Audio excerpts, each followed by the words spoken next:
હાસોડ તાલુકાની પ્રાથમિક શાળા સાહોલમાં નવરાત્રીનું ભવ્ય આયોજન કરાયું હતું।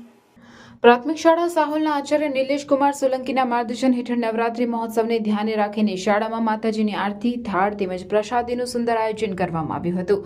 બાળકોએ ટ્રેડિશનલ ડ્રેસમાં ગરબા રમી માતાજીની આરાધના કરી હતી। આ પ્રસંગે શાળાના એસએમસી અધ્યક્ષ વનિતાબેન પટેલ, આંગણવાડી પરિવારની સાથે શાળાના મદદનીશ શિક્ષકો તેજસ કુમાર, નરેશભાઈ, દીપિકાબેન હાજર રહ્યા હતા। બાળકોની સાથે શાળા પરિવારે પણ ગરબામાં જોડાઈને માતાજીની સ્તુતિ કરી હતી।